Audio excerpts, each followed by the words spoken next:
একবার বললেন 5ই আগস্ট 2019-এ দেশ ন্যায় से স্বাধীন हुआ, আর এখন বলছেন 22 তারিখে জানুয়ারিতে দেশ স্বাধীন হবে। কেন বলছেন? কারণ ওরা স্বাধীনতা আন্দোলনে অংশগ্রহণ করেননি, স্বাধীনতার মর্ম কি সেটা জানেন না, ওরা ক্ষুদিরামকে জানেন না, ওরা নাথুরামকে জানেন। আর এই জন্যই দাঁড়িয়ে সবসময় একটা কোনো বড় জাঁকজমকপূর্ণ কিছু হলেই বলেন নতুন করে স্বাধীনতা হয়েছে। এটা আমাদের দেশের স্বাধীনতাকে, স্বাধীনতা আন্দোলনকে, দেশের শহীদদেরকে অপমান করা। আর মজার কথা বলি, অনেক সিরিয়াস কথা হয়েছে। পার্লামেন্টে যখন প্রথম 14 সালে নরেন্দ্র মোদীর সরকার এলো, তারা বললেন 26শে নভেম্বর সংবিধান দিবস পালন করা হবে, 26শে জানুয়ারি আগে, কারণ ওই দিন সংবিধান সভায় গ্রহণ করা হয়েছিল অফিসিয়ালি, দেশ নয়, সংবিধান সভা গ্রহণ করেছিল, পাস করেছিল। তখন আমার বিতর্ক হচ্ছে বামপন্থীর তরফ থেকে, আমি বলছিলাম, তখন পরে তিনি গভর্নর হয়েছেন একজন বিজেপি তরফ থেকে, বলছিলেন, আমাকে সমালোচনা করে বললেন, আপনি এরকম বলছেন, নরেন্দ্র মোদী প্রধানমন্ত্রী সংবিধান মানেন না।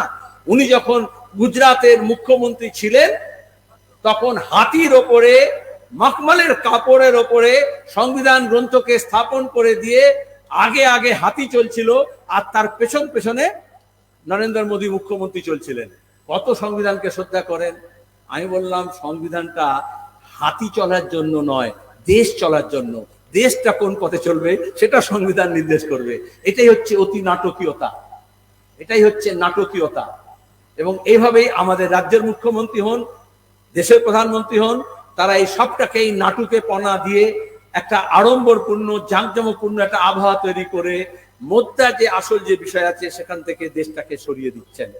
এটা আজকে নতুন না, 26শে জানুয়ারি আগে 22 জানুয়ারি শুধু নয়, 15ই আগস্টে দেশ স্বাধীন, এটা সীতারাম বলছিলেন। ওরা বললেন কাশ্মীরে 370 বাতিল করেছি, 5ই আগস্ট, সুতরাং দেশ প্রথম স্বাধীন হলো। একবার বললেন 5ই আগস্ট 2019-এ দেশ ন্যায় से স্বাধীন हुआ, আর এখন বলছেন 22 তারিখে জানুয়ারিতে দেশ স্বাধীন হবে। কেন বলছেন? কারণ ওরা স্বাধীনতা আন্দোলনে অংশগ্রহণ করেননি, স্বাধীনতার মর্ম কি সেটা জানেন না,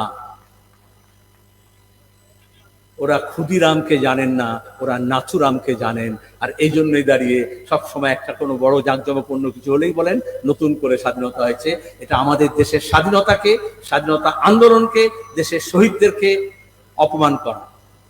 আমাদের দেশ যদি ধর্মনিরপেক্ষ না থাকে তাহলে গণতান্ত্রিক থাকবে না, আর যদি গণতান্ত্রিক থাকতে হয় তাহলে ধর্মনিরপেক্ষ থাকতে হবে। আমাদের প্রতিবেশী দেশগুলোকে আমরা দেখছি, প্রতিবেশী দেশগুলোকে তারা যদি ধর্মনিরপেক্ষতার পথ না গ্রহণ করে থাকে, তারা গণতান্ত্রিক হিসেবে গড়ে তোলে ওঠেনি। আমাদের দেশের শত সংকটের মধ্যেও আমরা একটা সেকুলার ডেমোক্রেসি, যেখানে দাঁড়িয়ে প্রত্যেকের অধিকারকে স্বীকার করেছে সংবিধান। লাগু করতে পারছে কিনা আলাদা কথা, কিন্তু প্রমিস করেছে সামাজিক, অর্থনৈতিক, রাজনৈতিক সমানাধিকারের কথা, ন্যায়ের কথা, জাস্টিসের কথা, ইনসাফের কথা। আজকে দাঁড়িয়ে সেখান থেকে একটা বহু সংখ্যকবাদ, মেজরিটেরিয়ানিজম লাগু করার চেষ্টা করা হচ্ছে।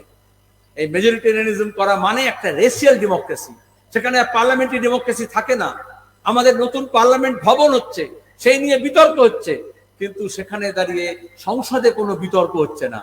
আর তখন সংসদে এমন লোকজনকে পাঠাতে হয় যারা বিতর্ক করবে না। তাদের জুতো, জামা, ব্যাগ নিয়ে বিতর্ক হবে, সিঙ্গেল নিয়ে বিতর্ক হবে, ধর্ম নিয়ে বিতর্ক হবে, সেই নিয়ে কখনো গালিগালাজ করা হবে। কিন্তু আমাদের যে বাজেট, আমাদের যে অর্থনীতি, আমাদের যে বাণিজ্য নীতি, আমাদের যে বিদেশ নীতি, আমাদের যে কৃষি নীতি, আমাদের যে জ্বালানি নীতি, সেই সব নিয়ে কোনো আলোচনা হবে না। আর এই জন্যই দাঁড়িয়ে আমাদের সংসদীয় গণতন্ত্রকে ক্রমাগত ওরা প্রেসিডেন্সিয়ালাইজিং করছেন, একটা রাষ্ট্রপতি শাসনের মতো অবস্থা করছেন। সংবিধানে লেখা আছে সংসদীয় গণতন্ত্র, কিন্তু প্রধানমন্ত্রী একজন রাষ্ট্রপতি হিসেবে, রাষ্ট্রপ্রধান হিসেবে নিজেকে প্রজেক্ট করছেন, আর মিডিয়াও সেইভাবে সেখানে নিয়ে যাচ্ছে। জন্য রাষ্ট্রপতি বলার সময় বলছে আমরা একজন আদিবাসী মহিলাকে রাষ্ট্রপতি করেছি, কিন্তু তাকে লুকিয়ে রেখে প্রধানমন্ত্রী সব জায়গায় গিয়ে হাজির হয়ে যাচ্ছেন, যেখানে রাষ্ট্রপতির সাংবিধানিকভাবে উপস্থিত থাকার কথা সেখানেও। এইভাবে যেখানে মন্দির উদ্বোধন করার কথা ধর্মীয় গুরুর, ধর্মীয় যাজকের, পূজারীর, সেখানে দাঁড়িয়ে প্রধানমন্ত্রী বললেন তিনি গিয়ে করবেন। আসলে মেগালোমেনিয়ারা এরকম হয়, যদি কোনো বিয়ে বাড়িতেও যায় তাহলে বলবে বরটা ওখানে কেন বসে আছে, ওখানে তো আমার বসার কথা, কনেকে নিয়ে কেন এত হইচই হচ্ছে, কনের জায়গায় আমি বসবো। আজকে দাঁড়িয়ে বলছে রাম মন্দিরে প্রাণ প্রতিষ্ঠা করবে, দুদিন পরে বলবে ওই মন্দিরে রামের মূর্তি কেন আছে, ওইখানে তো নরেন্দ্র মোদীর মূর্তি থাকা উচিত। এটাই হচ্ছে মেগালোম্যানিয়া, এটাকে বুঝতে হবে। আর এই জন্য দাঁড়িয়ে আমরা মনে করি আমাদের রাজ্যে দাঁড়িয়ে যে লড়াই গোটা দেশের লড়াইয়ের থেকে আলাদা না। গোটা দেশকে যেভাবে ধ্বংসের পথে নিয়ে যাওয়া হচ্ছে, ধার্মিক উন্মাদনা তৈরি করে উস্কানি করে দিয়ে, সে ব্যাপারে যেরকম আমাদের হুঁশিয়ার থাকতে হবে, সতর্ক থাকতে হবে, লড়াইয়ের ময়দানে থাকতে হবে, একইভাবে তারা আমাদের রাজ্যে ঘুর পথে প্রয়াস করছেন। সরাসরি থাকার চেষ্টা করেছিলেন কিন্তু পারেননি। এই জন্য অনেক সময় হয় যে বললাম বিপিও বলে, কেপিও বলে, knowledge process outsourcing, business process outsourcing, আমাদের রাজ্যে পলিটিক্যাল প্রসেস আউটসোর্সিং করা হয়েছে। ওই একই হিন্দুত্ববাদী রাজনীতির যে পলিটিক্স, যে রাজনীতি, সেই পলিটিক্সটাকে, সেই প্রসেসটাকে আউটসোর্স করা হয়েছে। এইটা আমাদের বুঝতে হবে। আর সেজন্য দেখবেন উভয়ে মিলে মন্দির কেন্দ্রিক রাজনীতি করার চেষ্টা করছেন, মসজিদ কেন্দ্রিক রাজনীতি করার চেষ্টা করছেন। আমরা আমাদের দেশে দেখেছি গুরুদ্বারা কেন্দ্রিক রাজনীতি কোন সর্বনাশের দিকে নিয়ে গেছিল পাঞ্জাবকে। আজও পাঞ্জাবকে তার থেকে জুঝতে হচ্ছে। আর এই জন্য আমরাই বলতে পারি मंदिर मस्जिद गुरुद्वारों में बांट दिया भगवान को, मंदिर मस्जिद गुरुद्वारों में बांट दिया भगवान को, धरती बाटी सागर बाटा मत बाटो इंसान को। মানুষকে ভাগ করে কোনো লাভ হবে না। এজন্য মানুষের ঐক্যের কিভাবে ঐক্যকে বুনিয়াদকে রক্ষা করা যায় এবং তার জন্য আমাদের দেশকে রক্ষা করা যায়, দেশকে রক্ষার জন্য দেশের সংবিধান এবং সাংবিধানিক কাঠামোকে রক্ষা করা যায়, সেই লড়াইয়ে আমাদের চলতে হবে। সেখানে দাঁড়িয়ে সে লড়াইয়ের কোন পথে এগোবো সে ব্যাপারে যারা অভিজ্ঞ মানুষজন আছেন তাদের পরামর্শ আমাদের দরকার আছে। কিন্তু আমরা যে মূল লড়াই দেশকে রক্ষা করা, দেশকে রক্ষা করতে হলে দেশের সাংবিধানিক কাঠামোকে রক্ষা করা, আর তাকে রক্ষা করতে হলে আমাদের যে বৈচিত্র্য আছে, জাত পাত ধর্ম বর্ণ ভাষা নির্বিশেষে তার ঐক্যকে রক্ষা করার কথা। আমাদের বৈচিত্র্যকে রক্ষা করতেই হবে। একদেশদর্শী হচ্ছে সরকার, একমুখীনতা আনতে চাইছে। বহু সংখ্যক বাদ মানে তাই আলাদা খাবার হবে, আলাদা ভাষা হবে, আলাদা পোশাক হবে, আলাদা রুচি হবে, আলাদা রীতিনীতি হবে, এটা তারা মানবে না। আর ওরা দেখায় এটাই বোধহয় ঐক্য। নো, এটা আমাদের ফার্মলি বলতে হবে এবং বুঝতে হবে। আমরা চাই সাম্য, সমতা, ইকুয়ালিটি। সংবিধানে বলা হয়েছে ইকুয়ালিটির কথা, কিন্তু আরএসএস বিজেপি, শুধু আরএসএস বিজেপি নয়, যে কোনো ফাসিস্ট, সে মুসলমান হতে পারে, হিটলার হতে পারে, তারা যেটা বলে ইকুয়ালিটির কথা বলে না, তারা ইউনিফর্মিটির কথা বলে। যে সবাইকে এক খাবার খেতে হবে, সবাইকে নিরামিষ হতে হবে, ডিম খাওয়া চলবে না, মাছ খাওয়া চলবে না, মাংস খাওয়া চলবে না, সবাইকে একরকম পোশাক করতে হবে। আদারিং, ভিন্ন, এরা আলাদা, পিপল নট লাইক আস, এই তত্ত্বটাকে ওরা দাঁড় করার চেষ্টা করছে। আর আমরা মনে করি আমরা সবাই এক। আমাদের মধ্যে ঐক্য স্থাপন করার জন্য সাম্যের কথা বলতে হবে, সমান অধিকারের কথা বলতে হবে। যারা ইকুয়ালিটিতে বিশ্বাস করে না তারা ইউনিফর্মিটিতে বিশ্বাস করাতে চাইছে, এবং এজন্যই দাঁড়িয়ে তাদের এই সমস্ত প্রক্রিয়া। সেখানে দাঁড়িয়ে আমাদের সংবিধান যে কথা বলেছে, যে ইকুয়ালিটির কথা বলেছে, যে সময়ের কথা বলেছে, আমাদের কমিউনিস্ট হিসেবে জ্যোতিবাবুকে যদি আমরা শ্রদ্ধা জানাতে চাই, তার যে অবদান, তার স্বাক্ষর যদি আমরা বহন করি, তাহলে আমাদের এই সাম্যের জন্য লড়াই করতে হবে। আর নজরুলের ভাষায় বলতে হবে, সাম্যের গান গাই আমার চোখে পুরুষ রমণী, কোনো ভেদাভেদ নাই, বিশ্বে যা কিছু মহান চিরকল্যাণকর, অর্ধেক তার সৃজিয়াছে নারী, অর্ধেক তার নর। যারা ইউনিফর্মিটির কথা বলছে তাদের সবচেয়ে বেশি আক্রমণ নেমে আসে মহিলাদের উপরে, তপশিলি জাতির উপরে, আদিবাসীদের উপরে, সংখ্যালঘুদের উপরে। এই আদারিং করে তারা আসলে এই সংখ্যাগুলোকে আলাদা করে। যেমন মণিপুরে করছে মেথি এবং নাগা কুকির নাম করে, কুকিজর নাম করে।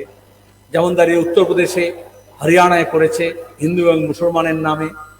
যেমন দাঁড়িয়ে করছে বাংলাভাষী মানুষ যদি গিয়ে থাকে তাকে বাংলাদেশি বা রোহিঙ্গা বলতে হবে, বুলডোজার দিয়ে তার ঘর ভাঙতে হবে। ক্রমাগত এই আক্রমণ বাড়ছে। এই বাড়ার সুযোগ হয়েছে কারণ ওরা বলেছিল বামপন্থীদেরকে সংকুচিত করে দিতে হবে। বামপন্থী যদি দুর্বল হয়ে যায়, দক্ষিণ পন্থার উত্থান হবে। আজকে দাঁড়িয়ে যদি এই দক্ষিণ পন্থার বিরুদ্ধে লড়তে হয়, তাহলে বামপন্থী এবং তার সঙ্গে যত মধ্যপন্থী আছে, দক্ষিণ পন্থার উত্থানের সঙ্গে সঙ্গে এই মধ্যপন্থীরা ক্রমাগত দক্ষিণ দিকে হেলে গিয়েছিল। যদি আমরা বামপন্থীকে মজবুত করতে পারি, তাহলে মধ্যপন্থী অংশের মধ্যেও অনেক মানুষকে আমরা পাবো, এবং তবেই দক্ষিণপন্থীদেরকে কমজোর করতে হবে। আজকে দেশের রাজনীতি অর্থনীতি নিয়ে যারা সজাগ আছেন, সতর্ক আছেন, খবরাখবর রাখেন, তারা বুঝতে পারছেন ক্রমাগত এই নতুন প্রয়াস শুরু হয়েছে, যেখানে দাঁড়িয়ে সেন্টার অফ দ্য লেফট সেই শক্তি বাড়ছে। জ্যোতি বসু এর কারিগর ছিলেন, হরকিষেণ সিং সুরজিৎ এর কারিগর ছিলেন। কোনো দক্ষিণপন্থীরা এই কাজ করতে পারে না। এজন্যই আমরা এখানে যারা সোশ্যালিস্ট তাদেরকে আমরা ডেকেছিলাম, কমরেড নীতিশ কুমারকে ডেকেছিলাম। আপনারা যার বার্তা শুনেছেন, আমরা যখন নীতিশ কুমার জানতে পারলাম যে আসতে পারবেন না, গুরু গোবিন্দ সিং এর জন্মদিন, যেহেতু ওনার জন্মস্থান পাটনা সাহিবে অনুষ্ঠান, এজন্য উনি আসতে পারবেন না, তখন আমরা তেজস্বীকে বলেছিলাম, উপমুখ্যমন্ত্রী, তারাও বলেছিলেন তাহলে উপমুখ্যমন্ত্রীকে পাঠাবো, আরজেডির নেতা, কিন্তু সেও বিভ্রাটের জন্য, ডিসলোকেশনের জন্য আসতে পারেনি। কিন্তু একটা ভিডিও বার্তা তিনি পাঠিয়েছেন, কিন্তু এই দিনের আলোর মধ্যে আমরা ভিডিও ব্যবস্থা করিনি। আমরা মিডিয়াকে সেই ভিডিও বার্তা দিয়ে দেবো, এবং আমি অনুরোধ করব আমার এই বক্তৃতা শেষে তারা যাতে এখানে ওই যে ওটাকে ভিডিও হলেও তার অডিও যে বার্তা আছে সেটা আপনাদের শুনিয়ে দেবেন, তেজস্বী যে বার্তা দিয়েছেন উপমুখ্যমন্ত্রী বিহারের। বাকি আপনাদের সবাই এখানে এসছেন, উপস্থিত থেকেছেন, আমাদের উৎসাহ বাড়িয়েছেন। আপনাদের সবাইকে ধন্যবাদ, নমস্কার, লাল।